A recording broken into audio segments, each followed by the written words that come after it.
কুমিল্লা শহরের একটা বাস্তব ঘটনার যুবক রিকশাওয়ালা বাবার সন্তানকে রিকশায় করে করে স্কুলে নিয়ে যাইতো। কত রিকশাওয়ালা বাবার সন্তানও বড় বড় অফিসার হয় কি হয় না? কত গরিবের বাপমার সন্তানও বড় বড় অফিসার হয় কি হয় না? ওই রিকশাওয়ালা বাবা আর কোন সন্তান নাই, একমাত্র ছেলের সন্তান। স্কুলে নিয়ে যাইতো, স্কুল ছুটি হলে রিকশায় করে গ্রামে আবার নিয়ে আইতো। এইভাবেই মা বাবার মনের ভিতরে কত স্বপ্ন, আমার সন্তান একদিন বড় হবে, আমার সন্তান মস্ত বড় অফিসার হবে, অভাব দূর হবে, আর হয়তো কষ্ট করা লাগবে না। সন্তানকে নিয়ে মা বাবার কত স্বপ্ন থাকে। মা কিন্তু সব সময় দোয়া করে, আল্লাহ আমার সন্তানকে তুমি 100 বছর হায়াত দিও, 200 বছর হায়াত দিও, আমার সন্তানকে তুমি বাদশা বানায়ো, আল্লাহ আমার সন্তানকে তুমি অলি বানায়ো। এই দোয়াগুলি মা কখন করে? যখন মা সন্তানের পায়খানা পরিষ্কার করে, হাতের মধ্যে পায়খানা, তখনও সন্তানের জন্য 200 বছরের দোয়া করে। ঠিক না? নিজুরে বলেন। সাহাবী একদিন প্রশ্ন করে, রাসূল আমার মা শিশুকালে আমাকে যেই পরিমাণ খেদমত করেছেন, যেইভাবে করেছেন, বৃদ্ধ বয়সে আমি আমার মার এমনই খেদমত করি। রাসূল বলেন কি রকম?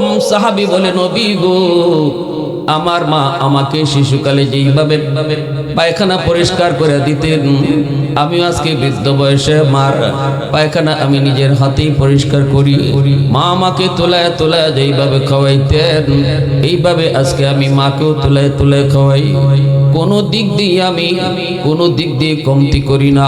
মশারিটা বউকে দিয়ে টানায় দেই না, নিজে টানাই। মার বিছানাটা অন্য কেউকে দিয়ে করাই না, আমি নিজে করি। ওগো নবীজি, যেইভাবে মা আমার খেদমত করেছেন, সেবা করেছেন শিশু বয়সে, আজকে বৃদ্ধা বয়সে মার খেদমতটাও আমি এইভাবেই আদায় করি। নবী গো, আমার জানতে মন চায়, খেদমত সমান সমান হয়েছে নি? আমার মার ঋণ পরিশোধ হয়েছে নি? আল্লাহ রাসূল বলেন, অসম্ভব, ঋণ পরিশোধ হয় নাই। সাহাবী জানতে চান, ইয়া রাসূলুল্লাহ, সমানে সমানে খেদমত, কেন ঋণ পরিশোধ হবে না? যেইভাবে মা আমার খেদমত করেছেন, এইভাবেই তো আমি করতেছি, কেন সমানে সমানে হওয়ার পরও ঋণ পরিশোধ হয় না? আল্লাহর নবী, রহমতের নবী, সেদিন যে জবাবটা দিয়েছিলেন, জবাবটা আজকে মন দিয়ে আপনারা একটু খেয়াল করে শুনেন। এই কবরস্থানে জানি না কার আদরের মা শুয়ে আছে, এই কবরস্থানে জানি না কার আদরের বাবা শুয়ে আছে, যুবক জানি না কার আদরের ভাইটা শুয়ে আছে। একটু মন দিয়ে কথাগুলি শোনো। আমার রাসূল কি বয়ানটা করলেন, কত দামি একটা বয়ান রাসূল করলেন, শুধু একজন যুবককে সামনে নিয়া। আজকে নবীর ওই ওয়াজের শ্রোতা কোটি কোটি মানুষ। নবীজি জবাব দিয়েছিলেন, যুবক ও আমার সাহাবী শোনো, সমান হয় নাই এজন্য, কারণ হলো যেদিন তোমার মা তোমার খেদমত করেছে, সেবা করেছে, নিজের হাতে তোমার পায়খানা পরিষ্কার করেছে, ওই দিন তোমার মার দিলের ভিতরে ছিল তোমার লম্বা হায়াতের দোয়া। লম্বা হায়াতের দোয়া মায় করেছে, বিন্দু পরিমাণ দিলে কষ্ট নাই নাই, এই কথা কয় নাই এই কষ্ট আর কতদিন করমু, এই পায়খানার পরিষ্কার কতদিন করমু। একটু আগে খালি তুমি পায়খানা পরিষ্কার করেছো, মা তোমাকে পরিষ্কার করে দিয়েছে, ভালো করে জানে মা আধা ঘন্টা পরে তুমি আবার বাথরুম করবা, তখন কিন্তু মা এই কথা কয় নাই, ঠিক আছে একবারই পরিষ্কার করবো নে, সন্ধ্যাবেলা একবারই করবো নে, এর ভিতরে তো 10 বার বাথরুম করবো, একবারও মা এই কথা কয় না। 10 বার না 20 বার তুমি যদি বাথরুম করেছো, প্রতিবারই মা পরিষ্কার করেছে, আর তোমার জন্য লম্বা লম্বা হায়াতের দোয়া করছে। আজ তুমি তোমার মার বাথরুম তুমি পরিষ্কার করো নিজের হাতে ঠিক, কিন্তু মার জন্য লম্বা হায়াতের দোয়া তোমার অন্তরে নেই। এই কথা তুমি কও না, আল্লাহ তুমি আমার মাকে 200 বছর হায়াত বাড়ায় দাও, আল্লাহ আমার মাকে তুমি আরো লম্বা হায়াত তুমি বাড়ায় দিও। তোমার হাতে মার বাথরুম, কিন্তু লম্বা হায়াতের দোয়া অন্তরে ছিল না। তোমার অন্তরে ছিল মা তোর বয়স হয়ে গেছে, আর কয়দিনই বা দুনিয়ায় বাঁচবে, এই কষ্ট আর বেশি দিন তো আমার করা লাগবে না। তোমার অন্তরে ছিল মা তাড়াতাড়ি দুনিয়া থেকে বিদায় হওয়ার, আর সেদিন তোমার মার অন্তরে ছিল তোমার লম্বা হায়াতে। আওয়াজ দিয়া কও না ঠিক কিনা, আরো জোরে কও না ঠিক কিনা। এজন্য আল্লাহ রাসূল বলেছেন, যুবক এই অন্তরের 2 দোয়ার কারণে তোমাদের খেদমতটাও আসমান জমিন তফাৎ হয়ে গেল, বেশ কম হয়ে গেল। এজন্যই ওই রিকশাওয়ালা বাবা সন্তানকে নিয়ে যখন স্কুলে যায় আর স্কুল থেকে নিয়ে আসে, মনের ভিতরে বাবার কত আনন্দ, মার মনে কত স্বপ্ন ছিল সন্তানকে নিয়ে। কিন্তু এই সন্তান যখন প্রাইমারি শেষ করে হাই স্কুলে ভর্তি হলো, হাই স্কুল পড়া কলেজ শেষ করলো, ঢাকা ইউনিভার্সিটিতে ভর্তি হলো, ঢাকা ইউনিভার্সিটিতে ভর্তি হলো, ব্রেন বলো ভালো, ছাত্র বড় ভালো, বড় লোকের একটা মেয়ের সাথে তার সম্পর্ক তৈরি হলো, বড় লোকের মেয়েকে সে বিয়ে করে ফেললো, শ্বশুর গুলশানে তাকে একটা নিজস্ব বাসা দিয়ে দিল। এই যুবক এখন মস্ত বড় অফিসার, নিজস্ব বাড়ি, নিজের গাড়ি, অফিসের হেড বস। এইভাবেই তার দিন পরিবর্তন হয়ে গেল। আজ সে গরিবের পোলা, কিন্তু নিজে হলো কোটিপতি। ওই কোটিপতি সন্তান বড় লোকের সাথে চলাফেরা করার কারণে তার দিল শক্ত হয়ে গেছে। গরিব মার কথা ভুলে গেল রে যুবক, বাবার কথা ভুলে গেল। রিক্সাওয়ালা বাবা, কোন বাবা তাকে ছোট্টবেলা রিক্সায় করে স্কুলে নিয়ে আইতো, স্কুল ছুটি হলে পরে তাকে আবার বাড়িতে নিয়ে যাইতো। কোন মা রাতের বেলা নিজে না খায়া তারে খাওয়া ঘুম পাড়াইতো, ওই মার কথা বাবার কথা সে ভুলে গেল। কারণ মানুষ যখন বড় লোকের সাথে চলাফেরা করে দিল কিন্তু শক্ত হয়ে যায়। ক্ষমতাসীনদের সাথে চললে পরে আল্লাহ দিল শক্ত বানায় দেয়, কোটিপতির সাথে চললে পরে দিল শক্ত হয়ে যায়, উলামায়ে কেরামের সাথে চললে পরে আল্লাহ দিল নরম করায় দেয়, দাওয়াত ও তাবলীগ ওয়ালাদের সাথে চললে আল্লাহ দিল নরম করে দেয়, নামাজীর সাথে চললে পরে আল্লাহ দিল নরম কইরা দেয়। এজন্যই রাসূল বলেছেন, আলাইকুম বিমুজালাসাতিল উলামা ওয়া ইসতিমাই কালামিল হুকামা ফা ইন্নাল্লাহা তাআলা ইউহয়িল কলবাল মাইয়িত বিনুরিল হিকমা কামা ইউহয়িল আরদাল মাইতাতা বিওয়াবিলিল মাতার। 4 মিনিট পোলার সাথে তুমি কম চলের যুবক, 4 মিনিটের সাথে তুমি কম চলো, 4 মিনিট পোলার সাথে তুমি কম চলো, এমপির সাথে তুমি কম চলো, এমপির পোলার সাথে তুমি কম চলো, কোটিপতির সাথে কম চলো, কোটিপতির পোলাকে তুমি বন্ধু বানায় না, দিল আস্তে আস্তে শক্ত হয়ে যাবে। রাসূল বলেছেন, তোমাদের মুর্দা দিল যদি জিন্দা বানাইতে চাও, আমার উম্মতের উলামায়ে কেরামের সাথে বেশি চলো। আল্লাহ পাক উলামায়ে কেরামের সাথে চলার কারণে তোমার মুর্দা দিল আল্লাহ জিন্দা বানায় দেয়। আমার আপনার দিল মুর্দা, গুনার কারণে, গুনাহ দেখার কারণে দিল মুর্দা হয়ে গেছে। এজন্য চোখ দিয়ে সহজে পানি আসে না, দিল নরম হয় না। জাহান্নামের আলোচনা শোনার পরও কিন্তু দিল নরম হয় না। আমার মায়ার নবী, দয়ার নবী, তিনি সর্বদা গরিবের সাথে চলতেন। রাসূল এমনও দোয়া করেছেন, আল্লাহ আল্লাহুম্মা আহিনি মিসকিনা ওয়া আমিতনি মিসকিনা ওয়াহশুরনি ফি জুমরাতিল মাসাকিন। আল্লাহ তুমি আমাকে দুনিয়াতে গরিবদের সাথেই রাখো, মরণটাও তুমি গরিবী হালতে আমাকে দান কইরো, হাসরের ময়দানে গরিবদের সাথেই আমাকে উঠাইও। আওয়াজ দিয়া কন্যা সুবহানাল্লাহ, মুসলমানের আওয়াজে কন্যা সুবহানাল্লাহ। আল্লাহ নবী দোয়া করেছেন। আম্মাদান আয়েশা সিদ্দিকা রাদিয়াল্লাহু তাআলা আনহা বলেন, নবী গো, ওগো নবীজি, এমনি তো আপনি গরিব, আবার আল্লাহর কাছে গরিবী হালতের দোয়া চান। রাসূল বলেন, আয়েশা তুমি জানো না, ইন্নামাল ফুকারা ইয়াদখুলুনাল জান্নাতা ক্বাবলাল আগনিয়া বি500 সানা। ও আয়েশা, তুমি জানো না গরিব ধনীর 500 বছর আগেই জান্নাতে যাবে। 1-2 বছর নয়, 500 বছর আগেই জান্নাতে যাবে। রাসূল যখন এই দোয়াটা করলেন, এই কথাটা রাসূল মসজিদে নববীতে শুনাইলেন। সাহাবায়ে কেরামের ভিতরে একজন ধনী সাহাবী হযরত উসমান গনি রাদিয়াল্লাহু তাআলা আনহু, নবীজির তিনি দামান, নবীজির তিনি হলেন নবীজির মেয়ের জামাই। হযরত উসমান গনি রাদিয়াল্লাহু তাআলা আনহু জিন্নুরাইন, যার উপাধি। রাসূলের 2 জন মেয়ে তার ঘরে ছিল। উসমান গনি রাদিয়াল্লাহু তাআলা আনহু অনেক ধনী। দাঁড়ায় গেলেন, নবী গো, বুঝি নাই গো নবী, কি কইছেন বুঝি না।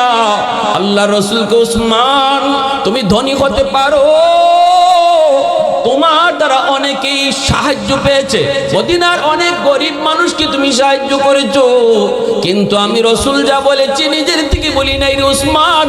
আমার আল্লাহ আমাকে জানাইছেন তুমি উসমানও, যারা তোমার সাহায্য নিয়ে চলছে তারাও তোমার 500 বছর আগে জান্নাতে যাবে। শুধু সম্পদ তোমার বেশি হওয়ার কারণে, উসমান গনি রাদিয়াল্লাহু তাআলা আনহু অবাক হয়ে চোখের পানি ফেলে বলতেছেন, ইয়া রাসূলুল্লাহ, এত সম্পদ দিয়ে আমার কি হইল? এত সম্পদ লাভ কইরা আমার কি ফায়দা হইল গো নবী?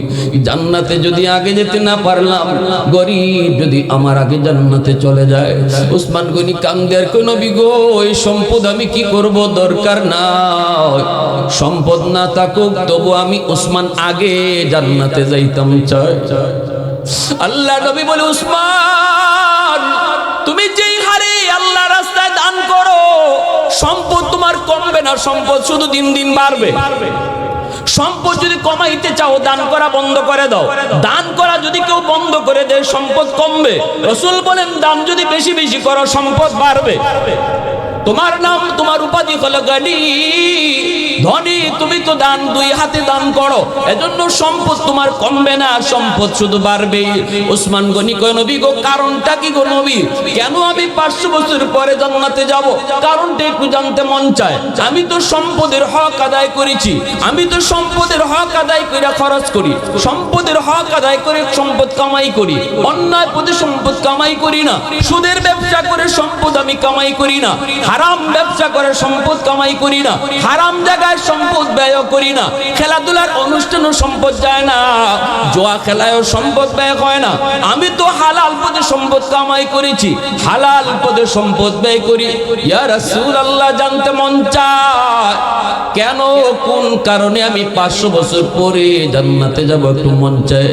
আল্লাহর নবী তখন বলতেছেন, উসমান তোমার বুঝি জানতে মন চায়? উসমান গনি কয়, নবী গো, কারণ আমার জানতে মন চায়, দিলটা আমার পেরেশান হয়ে গেছে।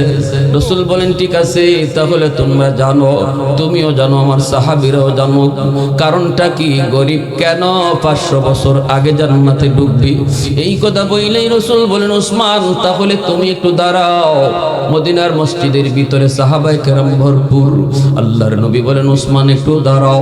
দাঁড়াইলে মাত্রই রাসূল কোন, আজকে কও, ঘুম থেকে ওঠার পর এখন বিকাল, আমি রাসূলের দরবারে তুমি এসেছো, সারা দিন তুমি কি খেয়েছো? আমি রাসূলকে একদিনের হিসাবটা একটু শোনাও। উসমান গনি বলতেছে, নবী গো, ঘুম থেকে ওঠার পর আমি বাসি রুটি খাইছি, এরপরে নাস্তার টাইমে নাস্তা করেছি, দুপুর বেলা ভুনা গোশত আর রুটি খেয়ে আমি আপনার দরবারে এসেছি। আল্লাহর নবী বলতেছেন, ওসমান তোমার সব ঠিক, হালাল রুজি কামাই করেছো, হালাল খানা খেয়েছো, কোনো অসুবিধা নেই, কিন্তু এতটুকু মনে রাখো, একদিনের হিসাব আমি রাসূল তোমার কাছে চাইছি রে। হিসাব দিতে 3 কথা বলতে হয়েছে। কয় কথা? জোরে কও না, কয় কথা?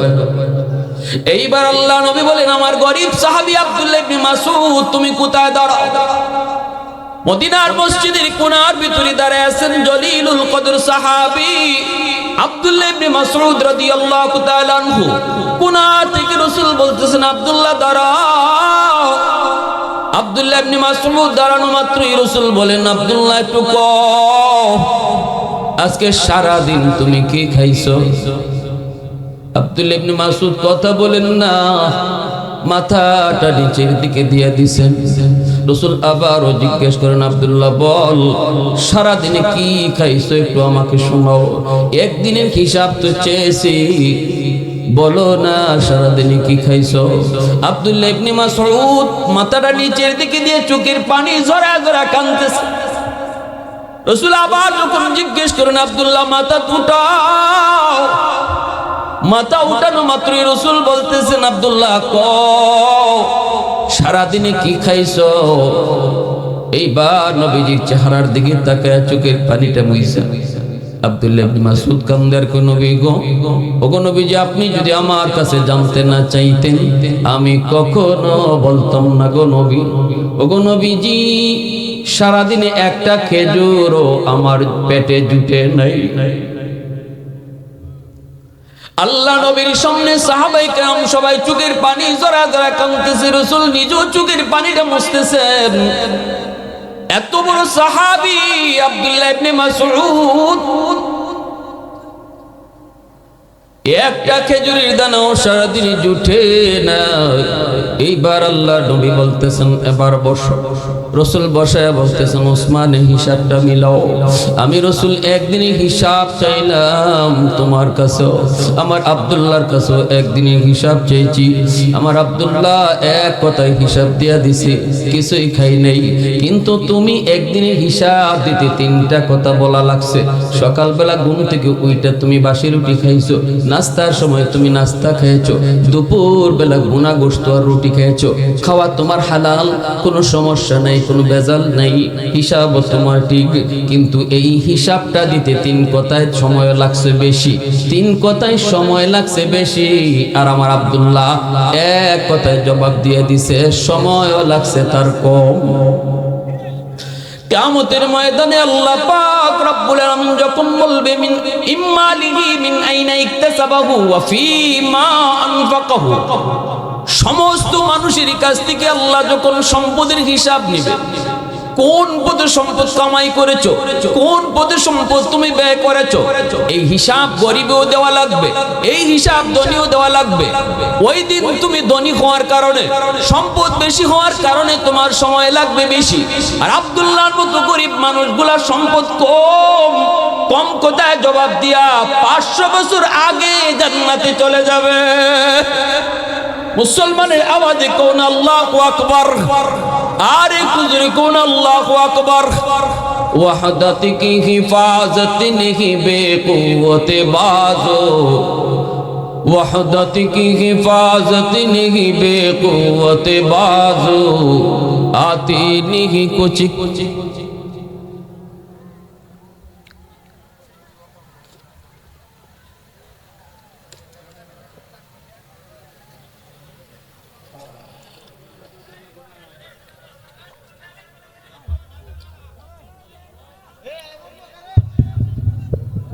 সবাই জিকির করেন আল্লাহ আল্লাহ আল্লাহ আল্লাহ আল্লাহ আল্লাহ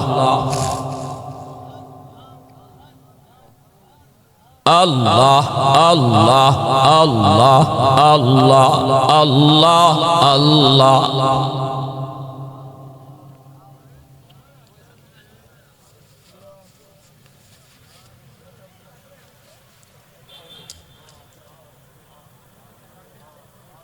দশটায় বসাইবার কথা, 10:30টায়ও বসাইল না, 11টায় বসাইলে পরে 11টায় অনেক এলাকায় মাহফিল শেষ হয়ে যায়।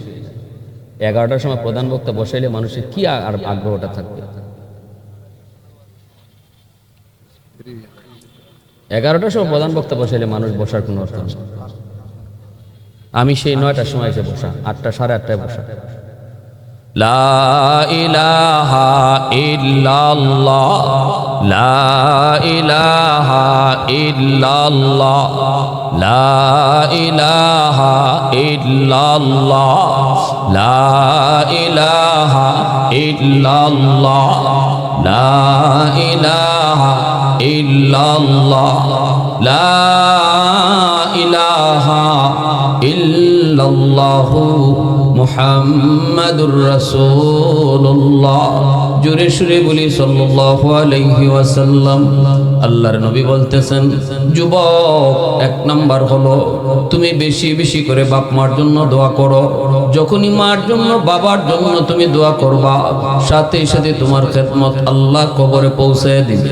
শিশুকালের কথাটা বলতেছিলাম, কুমিল্লা শহরের একজন রিক্সাওয়ালা বাবা রিক্সা বায়া বায়া রিক্সা টাইনা টাইনা সন্তানকে পড়ালেখা করাইলো, কিন্তু এই সন্তান বড় হইয়া যখন বড় লোকের মেয়েকে বিয়ে করলো, গুলশান এসে বাসা পাইলো, অফিসের মস্ত বড় বস, নিজের গাড়ি নিজের বাড়ি, মার কথা ভুলে যায়, বাবার কথা ভুলে যায়, গ্রামের মা বাবার কথা সে সম্পূর্ণভাবে ভুলে গেল।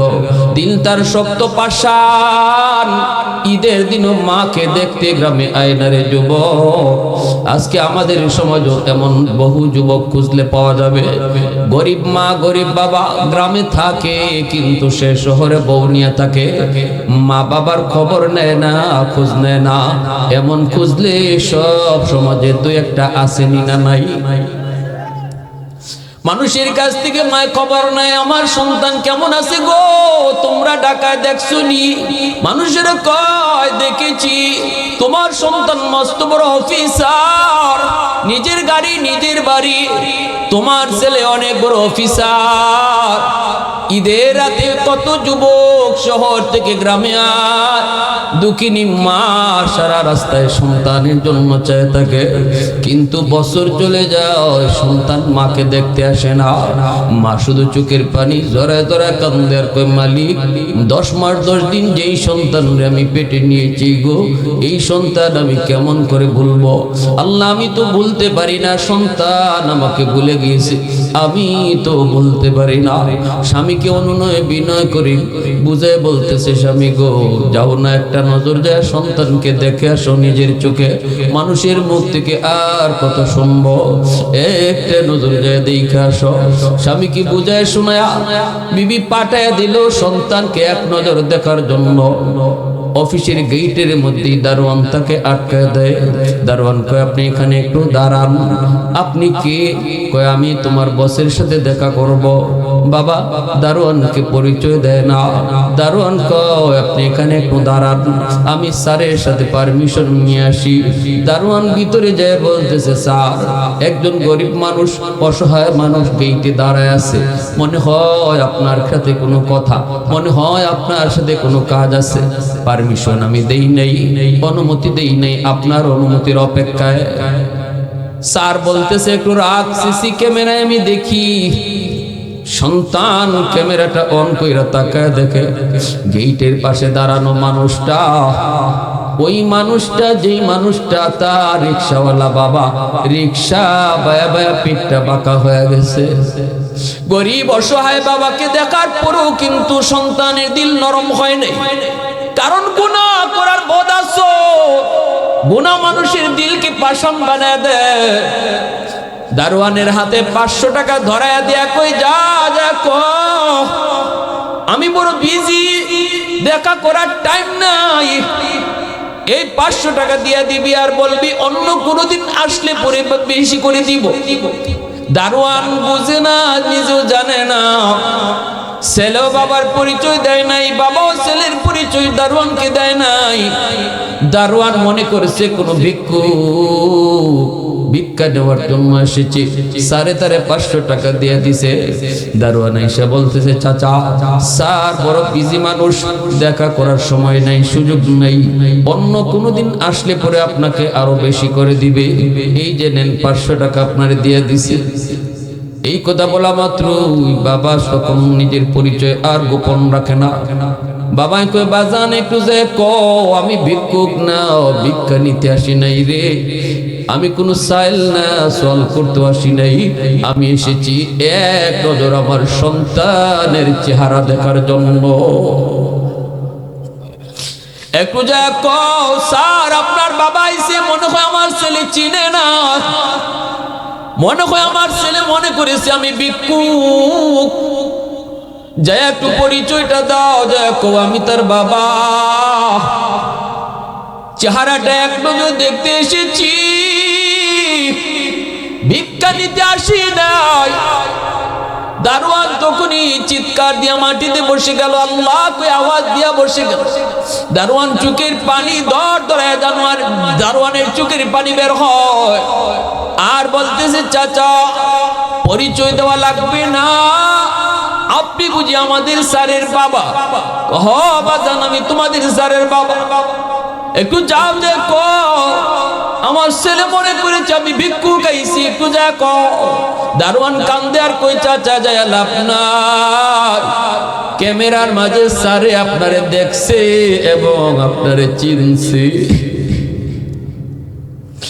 দেখার পরে আপনার চিনাও যখন 500 টাকা দিয়ে আপনারে বিদায় করে দিতে চায়, চাচা গো সন্তান আর আপনার নাই, আপনার সন্তান আর আপনার নাই গো চাচা, সবর করে বাড়িতে চলে যান।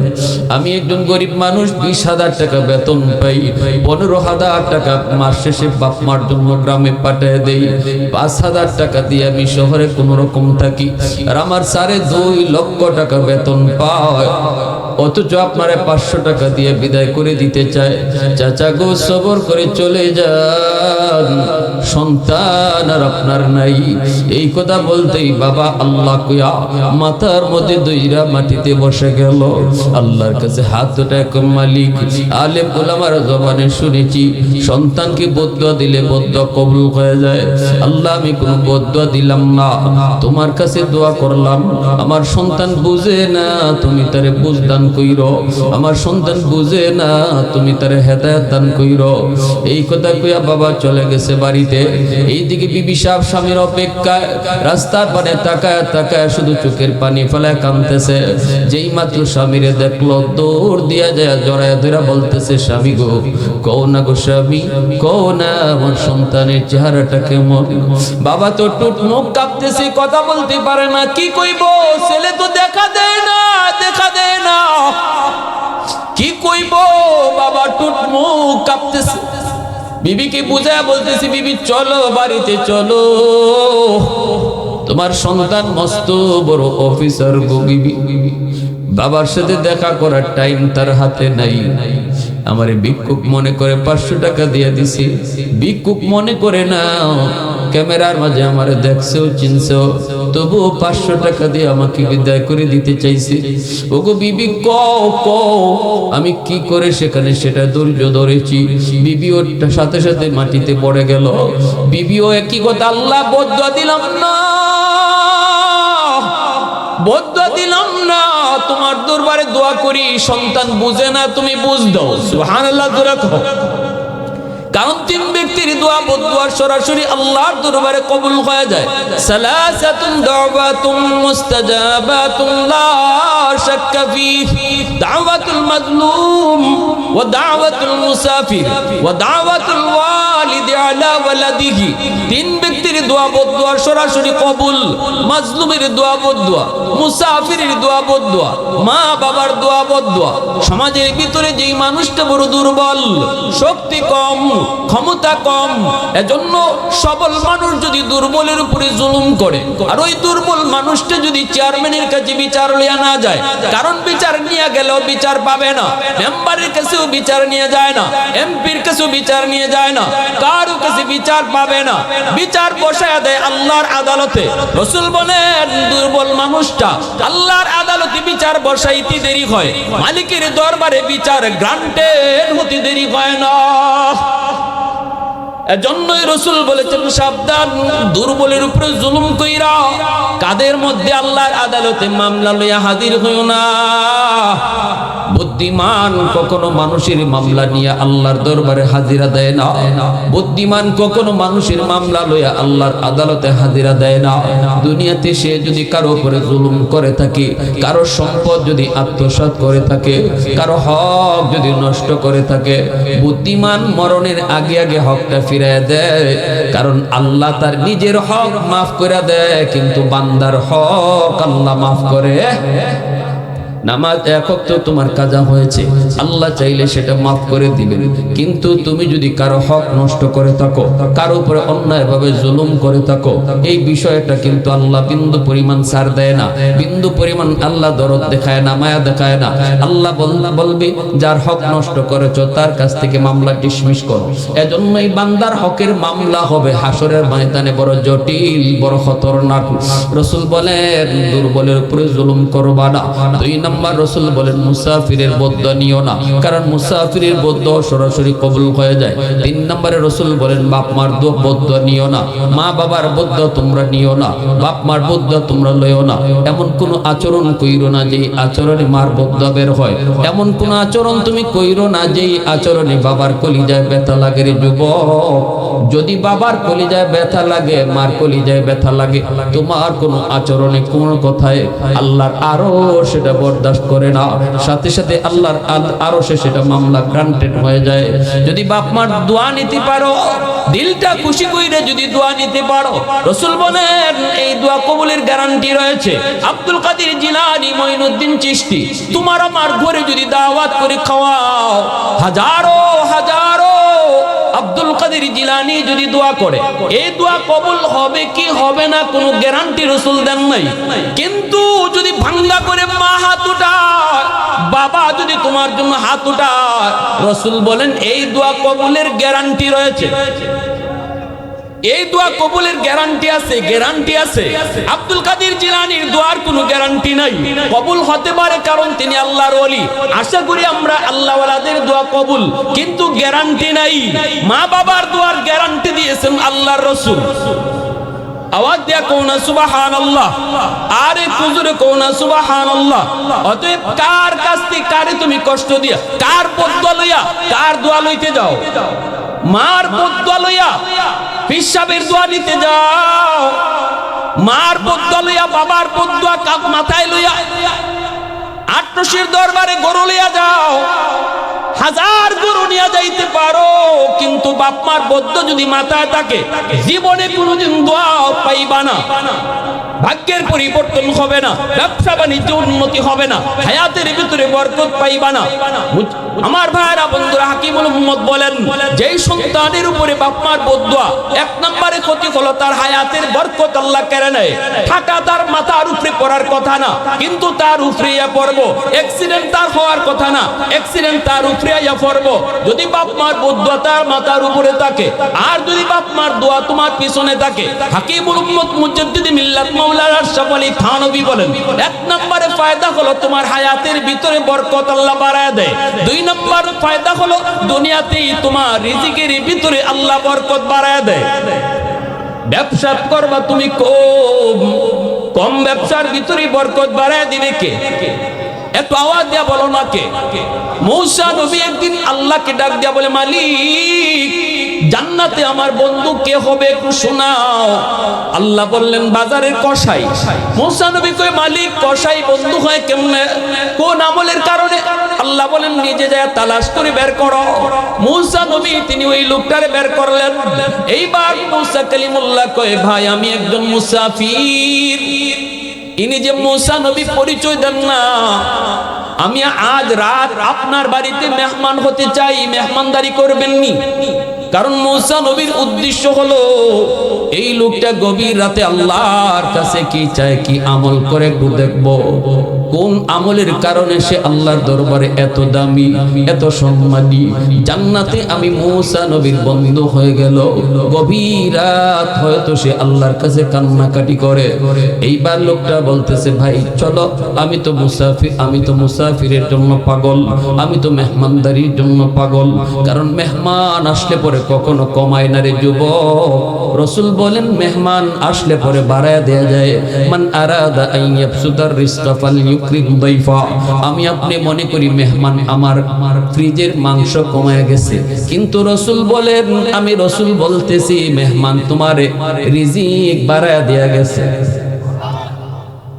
আমার দেখাটা ঠিক না, নবীর কথা ঠিক?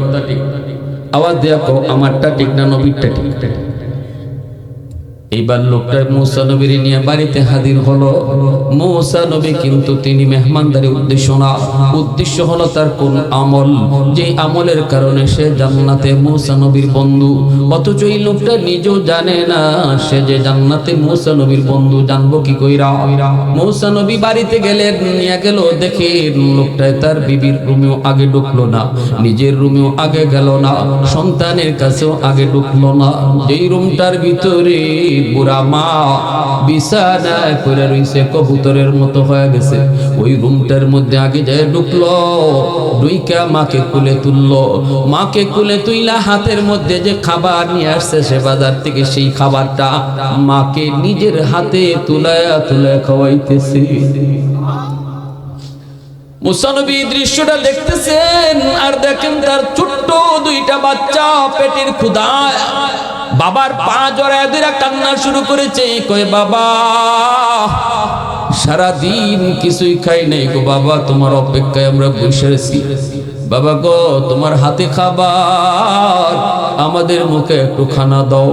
সাথে সাথে বাবা সন্তানের মাথায় হাত বুলাইছি, কপালে চুমা খাইছে, তবুও কিন্তু মুখে খানা দেয় না। সন্তানকে বুঝায় বলতেছে, বাজান একটু সবর করো, একটু অপেক্ষা করো, আগে তোমাদের দাদুরে খানা খাওয়াই আনি। কারণ আমার আল্লাহ বলেছে, ওয়াসআলুনাকা মাযা ইউনফিকুন। আল্লাহ সূরা বাকারার ভিতরে বলেছে, বন্ধু মানুষ তোমার কাছে জানতে চায় সম্পদ কোন জায়গায় আগে ব্যয় করব, আগে কোন কামটা করব, টাকা দিয়ে কোন কাজটা আগে করব। মানুষ তোমার নামাজ পড়ি দেখি একটা যুবক ডান হাত কাপড় দিয়ে পেঁচানো, যুবককে আমি ডাক দিয়ে আনলাম, বললাম, যুবক তুমি তো বড় সুন্দর করে নামাজ আদায় করেছো, তোমার রুকু বড় সুন্দর, সিজদা বড় সুন্দর, কিন্তু ডান হাত কাপড় দিয়ে পেঁচানো কেন? যুবক বলতেছে, হুজুর আমার হাতের মধ্যে পচা, এই পচা শুধু দিন দিন উপরে উঠে, কত ডাক্তার দেখাইলাম, ডাক্তার রোগ ধরতে পারে না, কিন্তু আমি আমার রোগ ধরে ফেলেছি। হুজুর বলতেছে, কি তোমার রোগ? এই বলতেই যুবক কান্দে আর কয়, হুজুর আমি আমার মার গর্ভে একমাত্র সন্তান, আমার মা আমাকে কষ্ট করে করে লেখাপড়া করাইছেন, জন্মের কিছুদিন পরে আমার আব্বা মারা গেছেন, আমার মা মানুষের বাড়িতে ধার করে করে পড়ালেখা করাইলেন, আমি প্রাইমারি শেষ করে হাই স্কুল শেষ করে কলেজ শেষ করে আমি চাকরি নিছি। আমি চাকরি নেওয়ার সময় বড় লোকের একটা মেয়ের সাথে আমার সম্পর্ক তৈরি হলো, আমি তারে বিয়ে করে বাড়িতে নিয়ে এসেছি। মা শুধু এতটুকুই বলছিল, বাজান রে, গরিবের মেয়ে, গরিবের বাড়িতে ধনীর মেয়ে শোভা পায় না, কখনো সেটা মিল খায় না। আমি তো গরিব মা, আমাকে মা কই এত ডাকবে না, কিন্তু আমি মার কথা শুনি নাই। কিছুদিন পরে মা যা কইছিল তাই হইছে হুজুর। অফিস থেকে আসলে পরে আমার বিবি আমার কানে কানে মার বিরুদ্ধে নালিশ দিত। আমি মার বিরুদ্ধে নালিশ শুনতে শুনতে মার রুমে একদিন ডুইকা, গভীর রাত মা রুমে ডুইকা মারে বকাবকি কইরা মার গায়ে আমি হাত উঠে ফেলছি। নাউজুবিল্লাহ কইতেন না? কোন না নাউজুবিল্লাহ কয়, তাও কি আমরা জানি না? মার গায়ে হাত উঠাইলে নাউজুবিল্লাহ বলতে হয়, যখন নাউজুবিল্লাহ। যেই মাত্র মার গায়ে হাত উঠাইছি, এমনি মা চিৎকার দিয়া কয়, বাজার বউয়ের কথায় তুই মার গায়ে হাত উঠাই দিলি, একবারও মার কথাটা বিশ্বাস করলি না। ঠিক আছে, যে হাত দিয়া তুই আমারে মারছো, আল্লাহ যেন তোর হাত ফসায়া দেয়। হুজুর আমি তখনই টের পাইছি আমার পায়ের জমিন কাইপে উঠছে। কিছুদিন পরে ওই হাত, যে হাত দিয়ে মারে মারছি, হাতের মধ্যে ফুরা দেখা দিছে, ফুরা। এই ফুরা থেকে পচা শুরু হইছে। ডাক্তার অ্যান্টিবায়োটিক, হাই অ্যান্টিবায়োটিক দিল, কিন্তু রোগ ভালো হয় না। আমি ডাক্তারকে বলেছি, ডাক্তার আমি তো রোগ ধরে ফেলেছি, আমার রোগ হলো আসমানে, চিকিৎসা চলছে জমিনে, আগুন লাগছে শেরপুর, পানি দেয় ফরিদপুর, জীবনে কোনোদিন আগুন নিভবে না, এটা আমার মার বদদুয়া, অতএব পুরো চিকিৎসায় কাম হবে না। এই দুর্গন্ধের কারণে আমার সুন্দরী বউ, যে বউয়ের মায়ায় মহব্বতে পইরা মার গায়ে হাত উঠাইছিলাম, এই বউটাও আমারে ফলাইয়া বাপের বাড়ি চলে গেছে। এলাকার মানুষ আমাকে এলাকা থেকে বের করে দিয়েছি, এখন আমি মসজিদে মসজিদে ঘুরি, আল্লাহর কাছে কান্দি। এজন্য বলি যুবক, যদি কোনো আচরণে মায় কষ্ট পায় সাথে সাথে মাপ চাইলিও। যদি কষ্ট পায় কোনো বদয়া বের হয়, আল্লাহর আরশে পৌঁছতে মাঝখানে কোনো বাধা থাকে না। চোখে শুধু শস্য ফুল দেখবা, তুমি লেখাপড়া করবা আর ভালো রেজাল্ট আসবে না। চাকরির জন্য সার্টিফিকেট নিয়ে ঘুরবা, কিন্তু ভালো চাকরি মিলবে না। ব্যবসার জন্য বড় দোকান নিয়ে বসবা, কিন্তু ধরতে কিছুই পাবা না। কারণ জীবনের পাওয়ার হাউস হলো বাপ মা। ওই যে লাইট এখানে লাগাইছো, পাওয়ার হাউস থেকে যদি লাইন ওকে করা না হয়, লাইট জ্বলবে না। আমার আপনার জিন্দেগিতে আল্লাহ কিছু লাইট লাগাই দিছে, আল্লাহ পাক জ্বালায় দেয় নাই। আল্লাহ কইছে মা বাবা তোমার জীবনের পাওয়ার হাউস, ওখান থেকে লাইন ওকে করো, জিন্দেগির বাতি আমি আল্লাহ জ্বালায় দিব। অতএব মার দিলি বাবার দিলি কষ্ট দিয়া জিন্দেগির বাতি জ্বালানো সম্ভব হয় না রে যুবক। মুরব্বীদের সাথে বেয়াদবি কইরা বাতি জ্বালানো সম্ভব হয় না, উলামায়ে কেরামের সাথে বেয়াদবি কইরা বাতি জ্বালানো সম্ভব হয় না। এজন্য বলতেছিলাম ওই যুবক মা বাবার কাছে মাপ চাইছে, বাপ মায় মাফ করে দিছে। এজন্য আমার রাসূল বলেছেন, ওই যে মদিনার একজন যুবককে সামনে নিয়া রাসূল বলছেন, 5টা আমল যদি তুমি করো, কবরে শুয়ে শুয়ে তোমার মা বাবা খেদমত পাইতে থাকবে। 1 নাম্বার হলো দোয়া, 2 নাম্বার হলো ওয়াল ইস্তিগফারু লাহুমা, মা বাবার জন্য বেশি বেশি দান সদকা করা। যখনই দান সদকা করবা, বাপ মার জন্য মসজিদ মাদ্রাসা ঈদগাহ বিভিন্ন ওয়াজ মাহফিল আল্লাহর রাস্তায়, সাথে সাথে বাপ মার কবরে তোমার খেদমত আল্লাহ পাঠায় দিবে। 3 নাম্বার রাসূল বলেন, ইনফাযু আহদিহিমা মিন বাদিহিমা, মা বাবা যদি কারো কোনো হক নষ্ট করে থাকে, হকটা তুমি ফিরে দাও। বাবা তোমার মায়া কইরা দুর্বলের উপর জুলুম করেছিল, আরেকজনের জমি দখল করে রাখছিল, যদি তুমি বাবার কবরে আগুন নিবাইতে চাও, তাহলে ওই সম্পদ ফিরাইয়া দাও।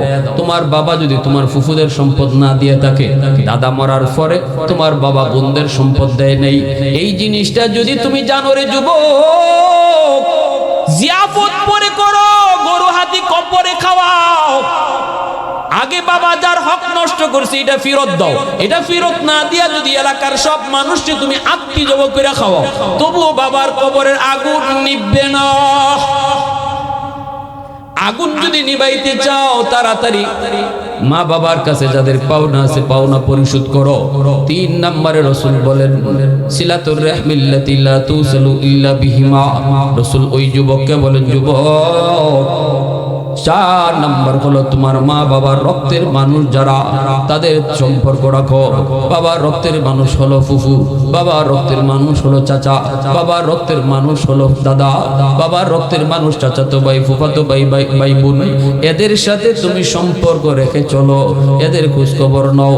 রাসূল বলেন, যখনই কোনো সন্তান বাবার ভাই চাচাকে ফোন দিয়ে কইব, চাচা আপনি কেমন আছেন, রাসূল বলে যেন চাচারে ফোন দেয় নাই, বাবার রক্তের মানুষের খোঁজ নেওয়ার কারণে যেন কবরে বাবারে সে ফোন লাগাইছে।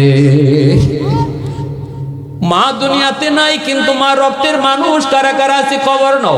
যখনই মামারে ফোন দিয়া কইবা, মামা আপনি কেমন আছেন, রাসূল কয় যেন মারে তুমি কবরে ফোন লাগায়া মাকে জিগাইতেছো।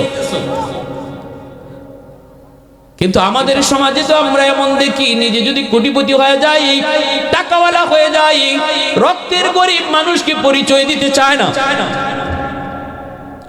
5 নম্বরে রাসূল বলেন, ইকরামু সাদিকিহিমা মিন বাদিহিমা, রাসূল বলেন 5 নম্বর হলো মা বাবার বন্ধু বান্ধব যারা আছে তাদেরকে সম্মান করো বাপ মার মতো। বাবার বয়সের যারা আছে তাদেরকে বাবার মতো তুমি শ্রদ্ধা করো। বাবার বন্ধুকে পাইলে পরে বাবার মতোই সালাম দিয়া 1 কাপ চা খাওয়াও, নাইলে নাস্তা করো। ঈদের দিনে বাবার বন্ধুরে তুমি একটা লুঙ্গি কিনে দাও, মার বান্ধবীরে তুমি একটা শাড়ি কিনে দাও। রাসূল বলে, যখনই মার বান্ধবী বাবার বন্ধুরে তুমি বাপ মার মতোই সম্মান করবা, যেন বাবার কবরে তুমি লুঙ্গিটা ফাটাইছো। আরো আস্তে কোন সুবহানাল্লাহ। মন গড়া আমল করি তো, এই জন্য আমরা কাছে আনুকা লাগতেছে কথা।